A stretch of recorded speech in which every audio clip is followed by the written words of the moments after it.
በስመ አብ ወወልድ ወመንፈስ ቅዱስ ብፁዕ አባታችን አቡነ ዲሜጥሮስ፣ ክቡር አባታችን ሊቀ ካህናት ምሳሌ እንግዳይ፣ እግዚአብሔር ካህናት፣ የእግዚአብሔር ቤተሰቦች ክርስቲያኖች እንደምን ዋላችሁ? ምሕረቱ እጅግ ብዙ ለሆነው ፍቅሩን በመስቀል ላይ ለገለጸልን ለመድኃኒታችን እና ለአምላካችን ክብርና ምስጋና ይሁን። ነስአ ደዌነ ወጾረ ሕማመነ። ያው መማር ስላለብን እንጂ በጣም በማስተዋል ከሰማን እዚህ ፊት ለፊት የምታዩት ትልቁ መጽሐፍ ግብረ ሕማማት የተባለው የእኛ ቤተክርስቲያን ሊቃውንት አባቶች ከኮፕቲክ ወይም የግብፅ ኦርቶዶክስ ቤተክርስቲያን የተወሰነ ነገር ቢወስዱ ከሊቃውንት ድርሳናት፣ ተግሳጻት፣ ጽሑፎች በማውጣጣት ወደ ቀራንዮ የሚወስዱ ንባባትን ከሰኞ ጀምሮ በዚህ በሰሙነ ሕማማት እያነበብን አምላካችን ለእኛ የከፈለውን ዋጋ እንድናስብ እንድናስተውል አድርገውናል። በእውነት ንባባቱ ምን ያህል እንደነኩን እንድንጠይቅ ብቻ ነው የምፈልገው። ከነቢያት ትንቢት መካከል ትንቢተ ኢሳይያስ ምዕራፍ 53 ላይ የእግዚአብሔር ነቢይ ኢሳይያስ አምላካችን በገለጸለት የትንቢት ጥበብ መድኃኒታችን ኢየሱስ ክርስቶስ ስለኛ ያደረገውን የፍቅር ሥራ ድንቅ በሆነ አገላለጽ ነስአ ደዌነ ወጾረ ሕማመነ፣ በእውነት ደዌያችንን ተቀበለ ሕመማችንንም ተሸክሟል። እኛ ግን እንደተመታ በእግዚአብሔርም እንደተቀሰፈ እንደተቸገረም ቆጠር ነው። እሱ ግን ስለ መተላለፋችን ቆሰለ ይላል። ለምን እንደቆሰለ፣ ምን አይነት ሕመም እንደደረሰበት፣ ሕመሙ እንዴት የሚያስጨንቅ እንደነበር፣ ተጨነቀ፣ ተሰቃየ፣ አፉን አልከፈተም። ለመታረድ እንደሚነዳ ጠቦት በሸላቾቹ ፊት ዝም እንደሚል በግ እንዲሁ አፉን አልከፈተም ይላል። ይሄ ለምንድን ነው የሆነው? ክርስቲያኖች ይሄን ጠይቃችሁ ታውቃላችሁ? መድኃኒታችን ኢየሱስ ክርስቶስ እንዲህ መሰቃየት ለምን አስፈለገው? ያን ከባድ መስቀል መሸከም ለምን አስፈለገው? በእርጥቡ እንዲህ በእርጥብ እንጨት እንዲህ ያደርጉ ከሆነ በደረቁማ ምንኛ ብሎ ተናግሯል። ምንም በደል በሌለበት ንጹሐ ባህሪ በሆነው በጌታ ላይ እንዲህ ያደረጉ እነሱ እንዳሉት ወንጀለኛና ወንበዴ ቢያገኙ ምን ያደርጉ ነበር? ምንም በደል የሌለበት አምላክ። በብሉይ ኪዳን ታውቃላችሁ መስቀል በመስቀል ላይ መሞት የሚያሳፍር ሞት ነበር። ያ በደለኛው ሰው በመስቀል ላይ ከተሰቀለ በኋላ የተሰቀለበት ምክንያት ይጻፍ ነበር። ቅድም ሲነበብ ሰምታችኋል። ስሩግ የምትባል ከተማ ውስጥ የተሾመው የሶርያ አባት ያዕቆብ የተባለው ሊቀ ጳጳስ የወንበዴውን ምሕረት የመዳንን ሁኔታ በሚደንቅ መልኩ እነዛ ወንበዴዎች መስቀሎቻቸው ላይ የተጻፉበት የጽሕፈት ደብዳቤ ተቀምጦ ነበር። ይሄ ወንበዴ ይህንን አድርጎ ተሰቀለ። በቀኝ ያለው በግራ ያለው ወንበዴው ራሱ እስኪገርመው ድረስ መጨረሻ ላይ የአምላኬ ምሕረት ጎብኝታ ወደ ገነት ጠራችኝ እያለ ከመላኩ ጋር ያደረገውን ንግግር በምናቡ እየሳለ የስሩግ ኤጲስቆጶስ በሚደንቅ መልኩ የጻፈውን አባቶቻችን በግዕዝ ተርጉሞ አስነብበውልን። ይህንን ጸጋ ለአባቶቻችን ስለሰጠ ክብርና ምስጋና ለአምላካችን ይሁን። እነዛ ወንበዴዎች ላይ የክሳቸው ደብዳቤ ተጻፈ። የእኛ ጌታ መስቀሉ ላይ ምንድን ነው የተጻፈው? ኢናና አይሁድ በቋንቋቸው በዕብራይስጥ ያነበቡት፣ የሮማው ወኪል ደግሞ በሮም ቋንቋ፣ በዘመኑ ግሪክ የዓለሙ የዓለም አቀፍ ቋንቋ ስለነበር በእነዚህ በሶስት ቋንቋዎች ኢየሱስ ናዝራዊ ንጉሠ አይሁድ ተብሎ ነው የተመሰከረ። መስቀሉ ላይ ንግስናው ነው የተመሰከረው። የእኛ ጌታ እውነት ነው መስቀል አሳፋሪ ሞት ነው በመስቀል ላይ መሰቀል አምላካችን ግን ኢሳይያስ እንደነገረን የኛን ህመም ወስዶ የኛን ሞት ወስዶ የሱን ህይወት እንዲሰጠን ደዌያችንን ተሸክሞ እኛን ሕያዋን እንዲያደርገን በመስቀል ስለተሰቀለ ያን መቀጫ የመስቀሉን ሞት አሁን የክብር አደረገ። ስለዚህ ህመሙን ስናስብ በጣም ከማዘን ከማልቀስ ጋር ፍቅሩን እያደነቅን ስለኛ የተደረገልንን የማዳኑን ስራ ዘወትር እናደንቀዋለን። አደራችሁን ክርስቲያኖች የመስቀሉ ፍቅር በዓመት አንዴ ወይንም በሰሙነ ሕማማት ብቻ የሚታሰብ ነገር አይደለም። ዘወትር ከዓይነ ሕሊናችን ልንሰውረው የማይገባል። ቤተ ክርስቲያን የሰርክ ጸሎት ባደረገች ቁጥር ዘበንት ያለ ቤተ ክርስቲያን ተጸፋይ ከበውስተ አውድ ከመ ትቀድሳ በደምከ ክቡር በክቡር ደም ትቀድሳት ዘንድ ለቤተ ክርስቲያን ለምእመናን የምእመናን ህብረት ነውና ቤተ ክርስቲያን የሚባለው በጥፊ ተመታ እያለች ትዘምራለች። በቀን 7 ጊዜ የሚጸለይ ጸሎት አለ። ልክ እንደ ዳዊት መዝሙር ስብዓ ለዕለቴ እሴብሐከ እንዳለ አባቶቻችን በጠዋት ሲጸልዩ መድኃኒታችን በአይሁድ ምክር ተላልፎ ጠዋት የመከሩበትን ሰዓት 3 ሰዓት ላይ ሲጸልዩ በጲላጦስ አደባባይ መቆሙ በኢትዮጵያ አቆጣጠር ነው እናገረው 6 ሰዓት ላይ መሰቀሉ 9 ሰዓት ላይ ነፍስ ከስጋ መለየቱን 11 ሰዓት ላይ መቀበሩ ያስባል። ይሄ መስዋዕትነት እንዴት አይነት መስዋዕትነት ነው ክርስቲያኑ? ኢሳይያስ የመከራውን ነገር ይናገርና ተጨነቀ፣ ተሰቃየ፣ አፉን አልከፈተም ብሎ የዚሁን ሁሉ ምክንያት ሲነግረን ስለ መተላለፋችን ቆሰለ ነው። በአንድ አዳም ምክንያት ሞት ወደ ዓለም ስለገባ የእግዚአብሔር ጸጋ ከሰው ልጆች ብቻ ሳይሆን ከፍጥረቱ ሁሉ ስለራቀ የሰው ልጅ ቅድም በተነበበው ንባብ መልአኩ በጣም የደነቀው በምን መልኩ ከኛ ጋር እርቅ ተደረገ ብሎ በሰው ልጆችና በመላእክት መካከል በሰው ልጆችና በሌሎች ፍጥረታት መካከል ጠላትነት ስለነበር አዳም የአምላኩን ፈቃድ ስለጣሰ ለአምላኩ ታዛዥ ስላልነበር እግዚአብሔር ደግሞ ምሕረቱ የሚደነቅ የመሆኑን ያክል እንዲሁ በፍቱ ደግሞ ጻድቅና እውነተኛ ስለሆነ ይህንን ዕፀ በለስ ብትበላ ለእኔ ባትታዘዝ ሞትን ትሞታለህ ስላለው ሞት ወደ ዓለም ስለገባ የሰው ዘር ሁሉ የእግዚአብሔር ጸጋ የራቀው ነበር። ይኸው ኢሳይያስ በሌላ የትንቢቱ መጽሐፍ ሲናገር ጽድቅ የሚባል ነገር የለንም፣ ጽድቃችን እንደ መርገም ጨርቅ ሆኗል። ጽድቅ የሚባል ከሰው ልጅ ርቆ አንድም ጻድቅ የለም፣ የእግዚአብሔር ጽድቅ ጎድሏቸዋል በተባለበት ሰዓት አዳኝ ያስፈልግ ነበር፣ የሰው ልጅን ወደ እግዚአብሔር እንዲያቀርቡ።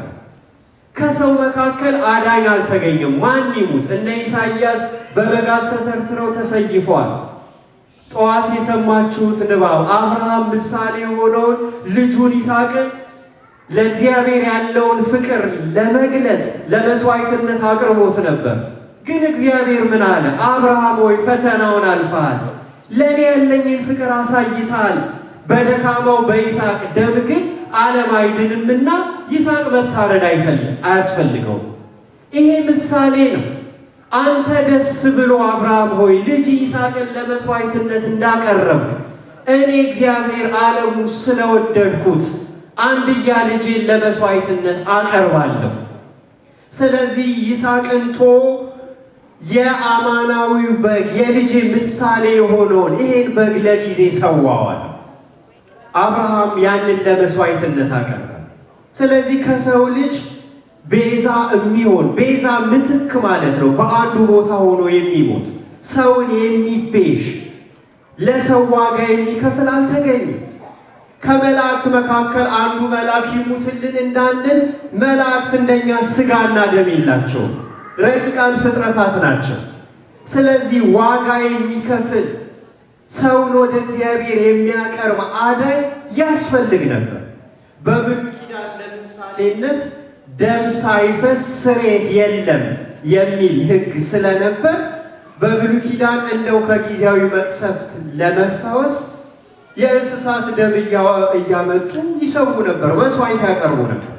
እያንዳንዱ ኃጢአተኛ ሰው ይዞት የመጣው የበግ ወይንም የፍየል ለመስዋዕትነት የሚያቀርበው እንስሳ ላይ እጁን ይጭናል፣ ካህኑ ይጸልይለታል። ከዛ በኋላ የመጣው እንስሳ ለመስዋዕትነት ይቀርባል። ከጊዜያዊ መስዋዕት ይጠብቃቸው ነበር። በዚህም ስርየተ ኃጢአት አልተገኘም። ዮሐንስ የመሰከረለት ነዋ በጉ ለእግዚአብሔር ዘያትት ኃጢአተ ዓለም፣ የዓለምን ኃጢአት የሚያስወግድ የእግዚአብሔር በግ የተባለው ያ እውነተኛ መድን እውነተኛ አዳኝ እስኪገለጥ ድረስ የሚያድን አልነበር። ስለዚህ ከሰው ወገን አዳኝ ከጠፋ መላእክትም ያድኑን ዘንድ ስላልተቻላቸው እንደኛ ሥጋና ልብስ ስላለበሱ ጎርጎርዮስ የተባለው የእንዚናዙ ሊቀ ጳጳስ የኛ ባህሪ ካልተነሳ እኛን የሚመስል አዳኝ ካልመጣ ማንም ሊያድነን አይችልም። ስለዚህ ብቸኛው መፍትሄ ምን ሆነ? እግዚአብሔር ዝም ብሎ አዳምን በነበረበት ክብር ተቀምጦ ወደ ገነት ተመለስ ሊለው ይችል ነበር። ነገር ግን ባህሪው ጎስቁሏል፣ የልጅነት ጸጋን አጥቷል፣ የነበረው ክብርና ጸጋ ተራቅቷል። እግዚአብሔር እኛን የፈጠረበት ያ የእግዚአብሔር ኢሜጅ እግዚአብሔርን የምንመስልበት አርአያ ሙሉ ለሙሉ አልተወገደም እንጂ ወደ እግዚአብሔር ክብር የምናርግበት ጸጋ ጠፍቷል። ሁላችንም በኃጢአት ተይዘናል። እግዚአብሔር ደግሞ መንፈስን ሥጋና ደም የለው። ስለዚህ ብቸኛ መፍትሄው የአምላክ ሰው መሆን ሆነ። ከሦስቱ የሥላሴ አካላት አንዱ አካል ወልድ በተለየ አካሉ ለማደሪያነት ከመረጣት ከቅድስተ ቅዱሳን ከመቤታችን ከቅድስት ድንግል ማርያም ከሥጋዋ ሥጋ ከነፍሷ ነፍስን ነስቶ ሰው ሆነ። ከልደቱ እስከ ዕርገቱ ልብ በሉ ክርስቲያኖች፣ ያዳነን መስቀል ላይ ሲሰቀል ብቻ አይደለም። በልደቱ ወደ ፍጥረቱ ገብቶ የእኛን ሥጋ አክብሮታል። አምላክ ሰው ሲሆን ከመቤታችን የተነሳው ሥጋ የእኛ ሥጋ ነውና የእኛ ሥጋ አምላክነትን ስላገኘ ባህሪያችን ከብሯል። ክብርና ምስጋና ለአምላካችን ይሁን።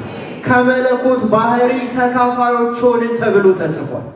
አባቶቻችን በመጽሐፈ ቅዳሴ ኦ እግዚኦን ታፍቀር ካለ ዛቲ ዘመድን፣ ይህችን ባህሪያችንን የወደድካት ያከበርካት፣ ይሄ ደግሞ የተነሳው ከድንግል ማርያም ስለሆነ እመቤታችንን ትምክህተ ኩልነ የሁላችን መመኪያ እያሉ ዘምረውላት። አሁን ክርስቲያኖች እኔ ልጠይቃችሁ የምፈልገው ይሄ ፍቅር ትዝ ይለናል ወይ? አባቶቻችን የደረሱት በዮሐንስ አፈወርቅ ስም የተሰየመው የቤተ ክርስቲያናችን ቅዳሴ ብክይዎ ወላህውዎ እለታፈቅርዎ፣ የምትወዱት ሰዎች አልቅሱለት ይላል። ዛሬ ያላለቀሰ ሰው አለ? ይሄ የጌታ ሕማም ስቃይ ሲነገር ያ ብርቱ ጌታ እንደ ደካማ ሆኖ ሲሰቀል ዓለማትን በመለኮታዊ ባህሪው በእጁ የሚይዘው ጌታ ደካማ የፍጥረት እጅ ሲጎትተው ሱራፌል ኪሩቤል የክብር ዘውዳቸውን አውርደው የሚሰግዱለት አምላካችን ከአብና ከመንፈስ ቅዱስ ጋር የሚመለከው አምላክ እየተዘባበቱ ንጉሥ አይደለም የንጉሥ በትር ያስፈልጋል እያሉ የንጉሥ ልብስ ያስፈልጋል እያሉ እያለበሱ ልብሱን ገፈው ቀይ ግምጃ ልብሰው ሲሰግዱለት የዓለማትን ውሃ የፈጠረ ዓለማትን በውሃ የመላ የፍጥረታት ጌታ የሰው ልጅ ጭካኔ አይገርምም? መስቀል ላይ ሆኖ ኦልሬዲ ሰቅለውታል። ተጠማው እንኳን ሲል ውሃ ነው የሰጡት፣ ኮምጣጣ ነው የሰጡት። የሰው ልጅ ጭካኔ አይገርምም? ኢየሱስ ምሕረት አባቶቻችን ይህንን ምሕረት ይህንን ይቅርታ ይህንን ፍቅር ኦ ፍቅር ዘመጠነ ዝፍቅር ኦ ትህትና ዘመጠነ ዝትህትና። ይሄ ፍቅር እንዴት አይነት ፍቅር ነው! ይሄ ትህትና እንዴት አይነት ትህትና ነው! ይሄ ሰውን መውደድ እንዴት አይነት መውደድ ነው! አዳምን የፈጠሩ እጆች አዳምን ከምድር አፈር እንዳበጀው የዘፍጥረት ታሪክ ይነግረናል።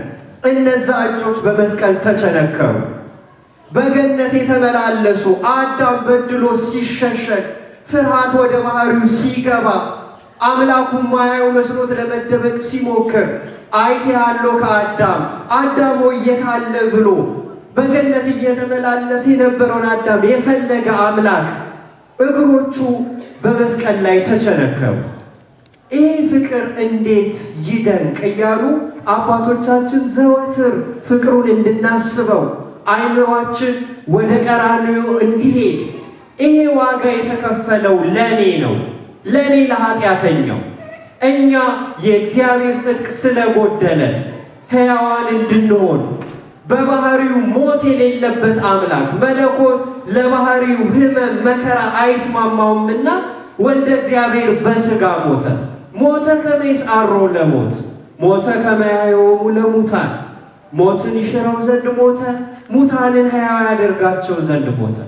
ይህን ያደረገው ለኔ ነው። እኔም ከአዳም የተወለድኩ ልጅ ነኝ። በአዳም ምክንያት ኃጢአት በዓለም ስለነገሰ ኃጢአትን የማድረግ ባህሪ ዝንባሌ በውስጡ ነበር። አሁን ግን አምላኬ ኃጢአትን ድል የማደርግበትን ኃይል ሰጠኝ። በጽድቅ መኖር እችላለሁ። ከእግዚአብሔር የተወለደ ኃጢአትን አያደርግም ተብሎ ተጽፏል። ስለዚህ ይሄ ለኔ ነው ብለን አስበን እናውቃል። አንድ ነገር ላስታውሳችሁ። ትላንት ትምህርቱ ተሰጥቶናል። ትላንት ብፁዕ አባታችን ሊቀ ካህናትም ልክ እንደ ጌታ ምሳሌ እግራችንን ሲያጥቡን ነበር። በምሴተ ሐሙስ የተደረገውን ለማስታወስ ይሄ ታላቅ መምህር ትሑቱ ጌታ መምህር ሆኖ ሳለ ፍቅርን ወደር የሌለውን ፍቅር በመስቀሉ ላይ ያሳየ አልቦ ፍቅር ዘያቢምዝ ከዚህ የሚበልጥ ፍቅር ለማንም የለውም። ራስን ለወንድም ከመስጠት የበለጠ የተባለለት ጌታ ለደቀ መዛሙርቱ ትህትናን አሳያቸው። በጣም የሚገርመኝ የዮሐንስ ወንጌል ምዕራፍ 13 ላይ ተንበርክኮ ክርስቶስን የመሰለ መምህር ጴጥሮስ ቢጨንቀው አንተማ አታጥበኝም አለ። ትላንት ብፁዕ አባታችንን አያጥቡኝም ብሎ የተገለገለ የለም። ልክ እንደዛ ክርስቶስ ለትህትና ያንን አንተማ አታጥበኝም ካላጠብኩ ከኔ ጋር እድል የለም የሰጣቸው ጸጋ ምሳሌ ስለሆነ እግራቸውን አጥቦ ከጨረሰ በኋላ አብሯቸው ቁጭ አለና መድኃኒታችን አንድ ጥያቄ ጠየቃቸው ይላል ዮሐንስ ወንጌል ምዕራፍ 13 ላይ ያደረኩላችሁን ታስተውላላችሁን? ይህን ጥያቄ ነው ክርስቲያኖች ዛሬ መጠየቅ የምፈልገው። የተደረገልንን እናስተውለዋለን ወይስ እንደው በዓመት አንዴ ዓርብ ስቅለት ቤተ ክርስቲያን መሄድ ስላለብን ብቻ ነው ይመጣል? የተከፈለልን ዋጋ ይገባናል? በአጭር ቋንቋ ልናገር፣ የተከፈለለት ዋጋ የገባው አምላኬ ለእኔ ቤዛ ሆኖ በእኔ ቦታ የሞተው እኔ መሞት ሲገባኝ ሶርያዊ ቅዱስ ኤፍሬም በውዳሴ ማርያም ዘዓርብ ላይ እንዳለው ዘዚያነ ሞተ ነስአ ወእንቲአሁ ሕይወተ ወሀበነ የእኛን ሞት ወስዶ የእሱን ምን ሰጠን? ሕይወት ሰጠን። ሞቴን ወስዶ ሕይወት የሰጠኝ ሙት የነበርኩትን ሕያው ያደረገኝ ዋጋ የከፈለልኝ በእግዚአብሔር አብ ዘንድ እታይ ዘንድ ምንም ክብር አልነበረኝም። አሁን ግን አብ በተወደደ ልጁ በኢየሱስ ክርስቶስ በኩል ሲያይ ሞገስና ክብር አለ። አባቶቻችን እንዳሉ ወአንከረ አብ እምዝንቱ መስዋዕት እግዚአብሔር አብ ራሱ የተደነቀበት የወደደው የእሱ የማስታረቅ ሥራ አብ ራሱ እምቢ ሊለው ያልቻለ የምወደው የምወልደው ልጄ ብሎ በጥምቀት እንደመሰከረ በመስዋዕትነቱም ደስ ተሰኝቷልና ይሄ ለእኔ ነው የተደረገው ብለን አስበን እናውቃለን? አደራችሁን ዕለት ዕለት መከራው ትዝ ሊለን ይገባል። አለበለዚያ ክርስትናችን እዛ ላይ ያቆማል። በዓመት አንዴ ብቻ ከሆነ ክርስቶስ እንደተሰቀለልን ትዝ የሚለን እውነቴን ነው የምላችሁ ክርስቲያኖች አይደለም። ክርስቲያን የአምላኩን መከራ ዕለት ዕለት የሚያስብ ሰው የተደረገላችሁን ያደረኩላችሁን ታስተውላላችሁን አለኛ ጌታ። ትዝ ይለናል ሕማሙ። ትዝ ቢለን ኖሮ ኃጢአትን እንጠላ ነበር፣ ኃጢአትን እንጸየፍ ነበር። ውድ ዋጋ ያስከፈለው የኛ ኃጢአት ነው። ክርስቲያን ከኃጢአት ጋር አይቀልድም። ለማያምኑ ሰዎች ሲዘሙቱ ሲረክሱ ወንድማቸውን ልቡን ሲሰብሩ ሰውን ሲከሱ ሰውን ሲያደሙ በኃጢአት ሲቀልዱ ለነሱ ፈን ሊሆን ይችላል። ለክርስቲያን ግን ኃጢአት የሚቀለድ ነገር አይደለም። ኃጢአት ነው መድኃኒቴን ውድ ዋጋ ያስከፈለው። ስለዚህ ዳግም ክርስቲያን ኃጢአት አይሰራም። ለምን? ኃጢአት መስራት ማለት ዛሬ እኔ አይደለሁም ብለው ቅዱስ ጳውሎስ ነው ክርስቶስን ዳግም እንደ መስቀል ይቆጠራል። የእግዚአብሔርን ልጅ ዳግመኛ ይሰቅሉታል ይላል ዕብራውያን ምዕራፍ 6 ቁጥር 6 ላይ። ክርስቶስ የት ተገኝቶ ዳግመኛ ይሰቀላል? ዳግም የሚመጣው በክበበ ትስብእት ከእመቤታችን በለበሰው ሥጋ ለፍርድ። እሱን ዳግም መስቀል ማለት በኃጢአት መውደቅ፣ በኃጢአት ዘንግቶ ንስሐ ሳይገቡ በኃጢአት እንደተዘፈቁ መኖር። ለምን? ስለኛ ኃጢአት የኛ ኃጢአት የወልደ እግዚአብሔርን ደም ከጠየቀ ስለኛ ኃጢአት እሱ መሞት ካስፈለገው ዛሬ እኛ በኃጢአት የምንቀልድ ከሆነ በደሙ እየቀለድን። ይሁዳ አንዴ ነው የሸጠው፣ እኛ ስንቴ ሽጠነዋል? ስንቴ ስለዚህ አዳኝና መድህን ለመናገር አፍረናል። ክብሩን ለመመስከር የተከፈልልን ዋጋ ለመናገር ሰዎች እንዳይተቹን እንዳይነቅፉን ብለን ዋጋ የሚሰጥ ጌታ ነው። በሰው ልጅ የሚያፍርብኝን እኔም በመላእክቴና በአባቴ ፊት አፍርበታለሁ። በሰው ፊት የሚመሰክርልኝን እኔም በሰማይ አባቴ ፊት እመሰክርለታለሁ። ክርስቲያኖች ክርስትናችን እንዴት ነው የምንመሰክረው? የግብፅ ክርስቲያኖችን በጣም ይገርመኛል። በቋንቋቸው ራሱ በአረብኛ መሲሐን ተብለው ነው የሚጠሩት። መሲህ ክርስቶስ ማለት ነው፣ ክርስቶሳውያን ማለት ነው። እና በሁለመናቸው ሰማዕትነትን ለመቀበል ሁሌ እንደናፈቁ እንደሚኖሩ ይነገራል። እኛ ቤተ ክርስቲያን ውስጥ ብዙ ሰማዕታት አሉ። በዓለም ካሉ አብያተ ክርስቲያን ግን እንደ ግብፅ ቤተ ክርስቲያን የሰማዕታት ቁጥር የበዛላት የለች። እነዚህ ሰማዕታት ለሞተልኝ ጌታ ልሙት ነው የሚሉ አማን ሰማዕት መነኑ ጣዕመ ለዘላለም ወካው ደሙ በእንተ እግዚአብሔር እንደተባለ የዚህችን ዓለም የናቁ ስለ አምላካቸው ደማቸውን ያፈሰሱ። በዚህ ሳምንት ምን እንደሆነ ታውቃላችሁ? ታንታና እስክንድሪያ የሚባሉ ሁለት የግብፅ ከተማዎች ውስጥ የአይሲስ መልእክተኞች ቦምብ አፈንድተው ከ40 በላይ የሚሆኑ ክርስቲያኖችን ገድለው ብዙዎችን አቁስለዋል። አንዷ ኢንተርቪው ስትደረግ ስሰማ የ3 ዓመት ልጄ ያላባት ነው ያስቀሩብኝ፣ ባሌ ነው የሞተው፣ ግን የክርስቶስ ልጅ ስለሆንኩኝ ይቅር ማለት ግዴታዬ ነው። ቦምብ ይዞ ቤተ ክርስቲያን ውስጥ የገባውን ሰው ይቅር ብየዋለሁ አለች። ይሄ ነው ክርስትና። ይሄ ነው ክርስትና። እኛ አይደለም ባላችንን፣ አባታችንን፣ እናታችንን የገደለብንን ሰው ወንድማችንን ይቅር ማለት አቅቶናል።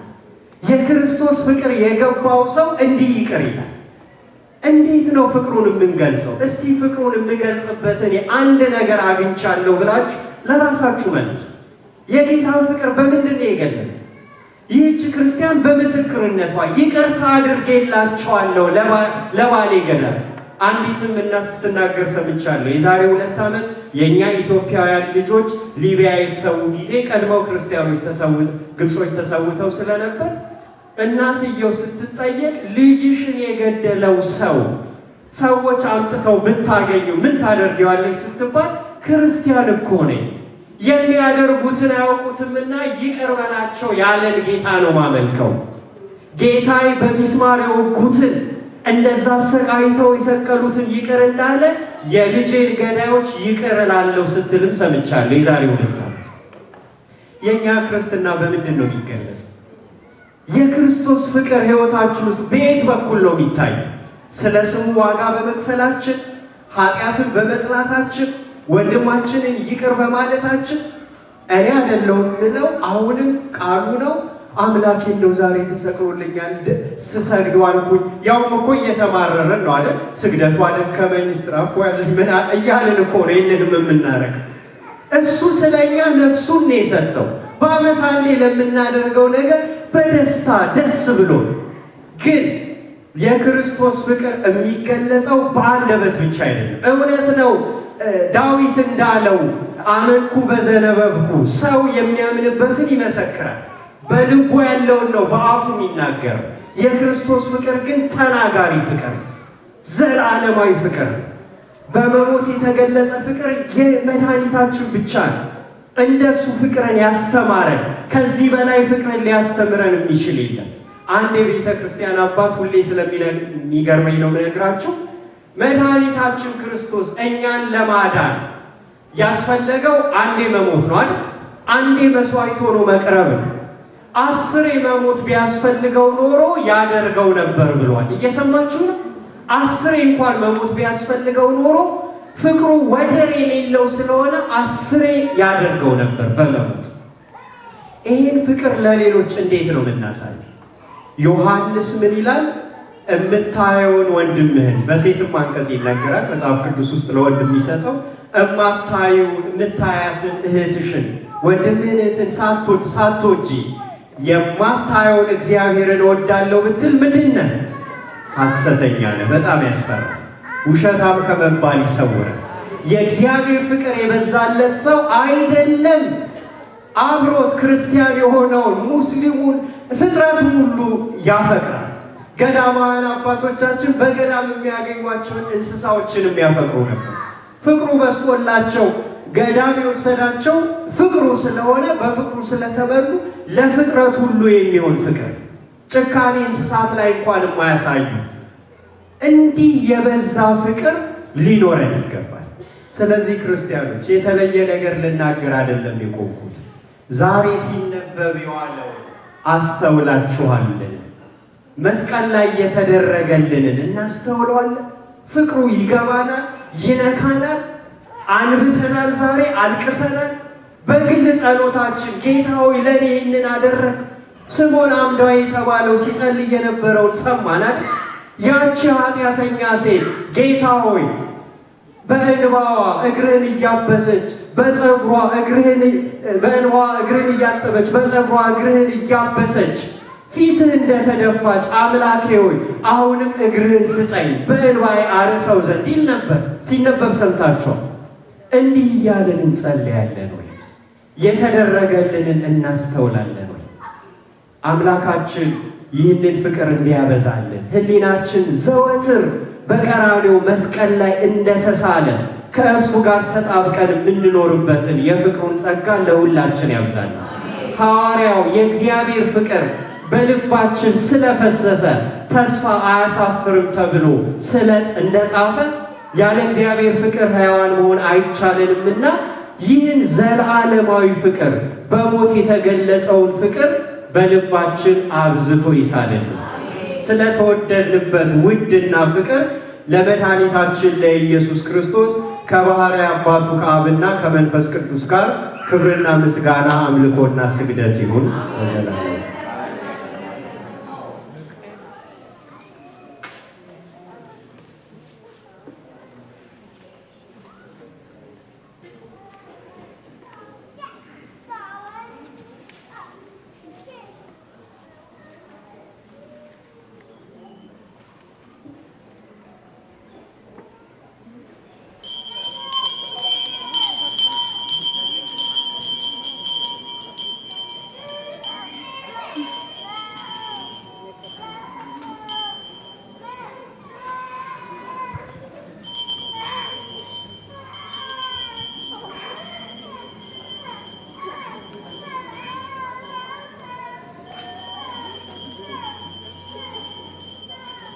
ሰላም ለኪን ሰላም ለኪን ዘመሰግነ ማርያም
فالولد وما ولزاما والكام يا زهن يا زيكم وامتهم يوم جاوي بسلامة ونزل سمعات ونزل سمعات قدسوا وكما مسمع كما هو بالذي سائر زلل لنا وتيوم لنا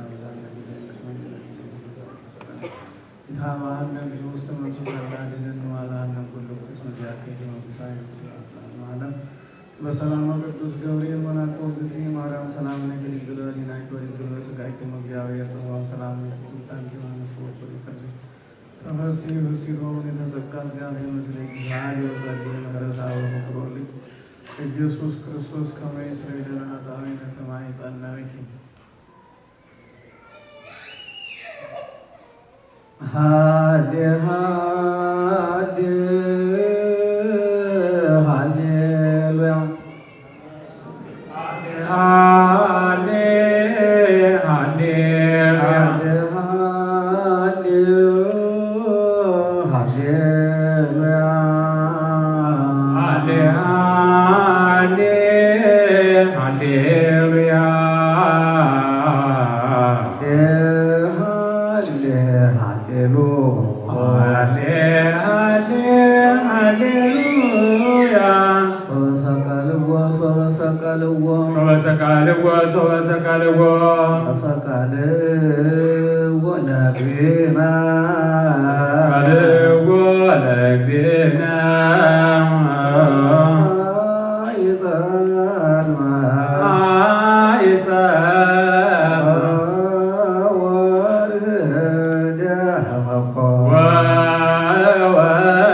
لك عين ኃይል ክብር ወስብሐት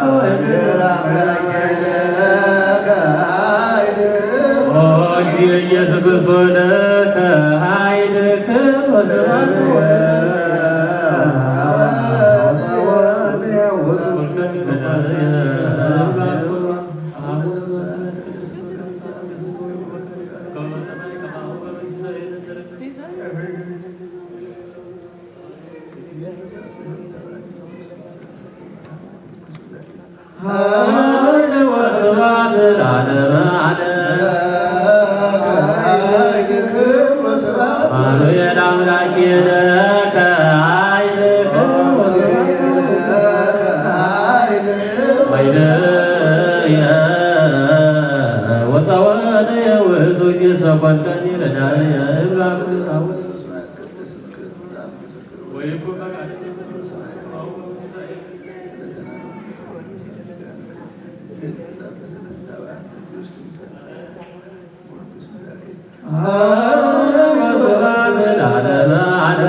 ኢየሱስ ክርስቶስ ለከ ኃይል ክብር ወስብሐት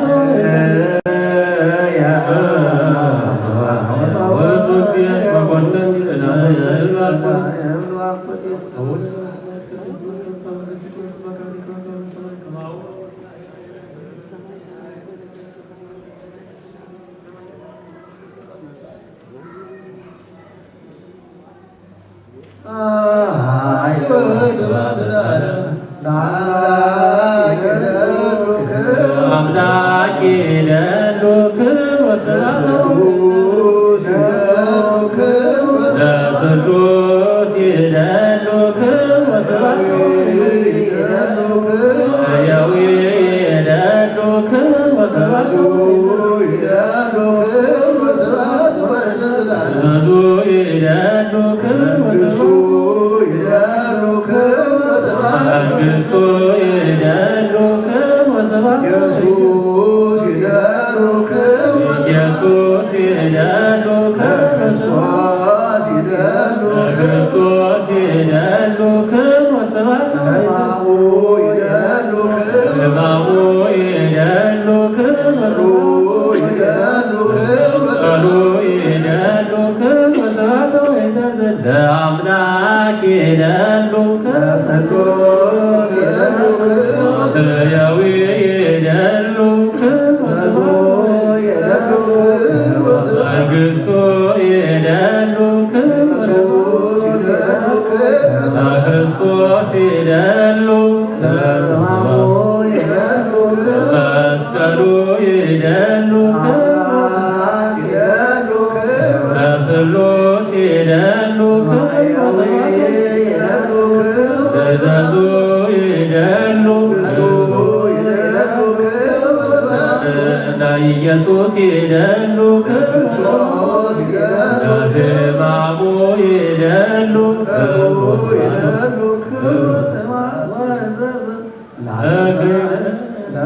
ወለከይደሉ ስብሐት ወለከይደሉ አኮቴቱ ጊዜ ላለና ለከይደሉ ኃይል ወለከይደሉ ስብሐት ወለከይደሉ ለከይደሉ ኃይል ወለከይደሉ ስብሐት ወለከይደሉ